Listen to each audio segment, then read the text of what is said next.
found out recently a really easy way of creating impulse responses for speaker cabs. This takes seconds, really, or let's say minutes to do. It doesn't require any real special equipment. So I'll quickly describe it.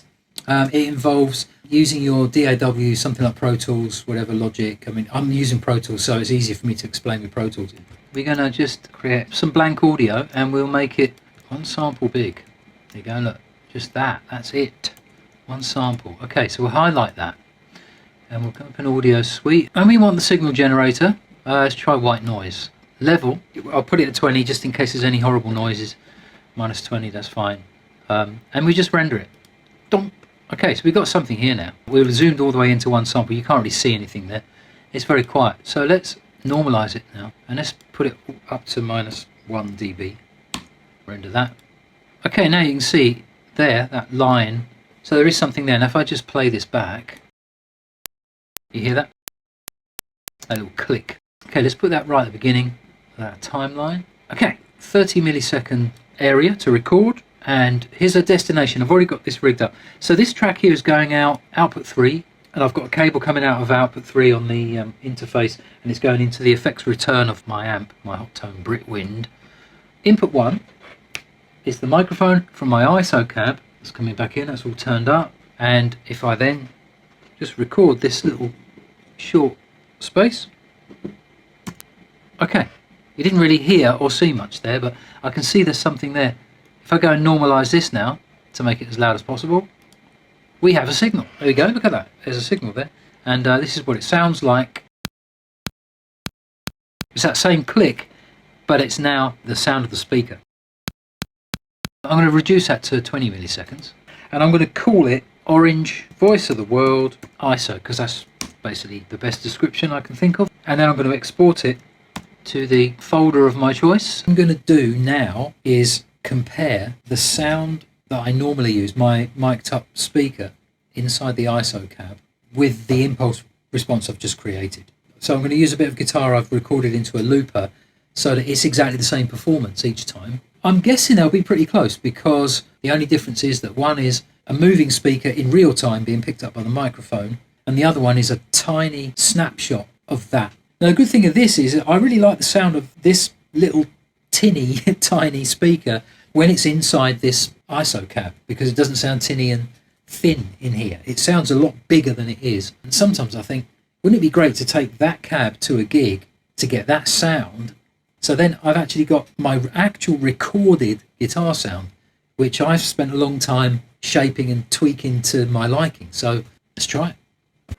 So here I have my normal live rig and recording rig, and I've already played in a little bit of stuff on the looper.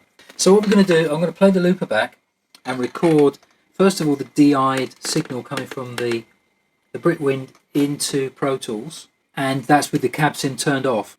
Record. I'm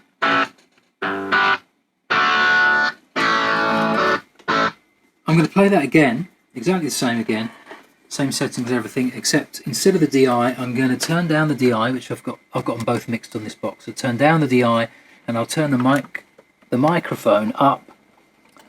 And the microphone, by the way, isn't, I can't really see very clearly, it's a bit dark.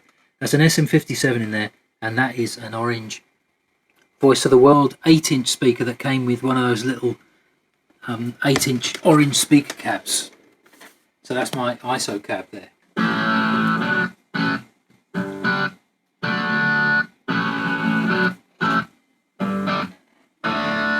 Now, just for a bit of fun, as you just heard, that was the cab. That was the speaker cab inside here going. Let's just open the door, and this is how loud it was if you had the door open.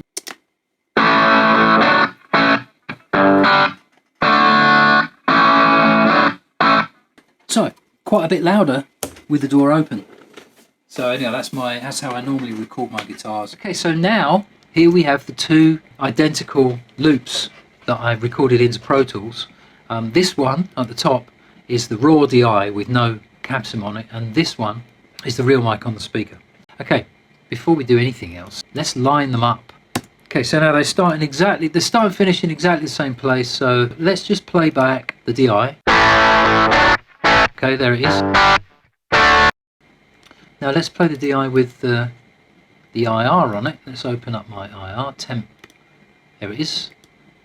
Now what does it sound like?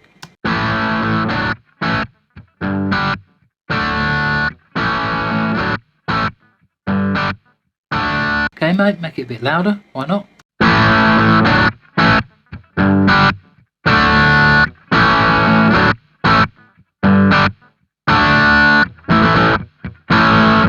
What I'm going to do is I'm just going to commit that so that this has now got the cab IR burned into it now. This is the real cab. So this is the IR.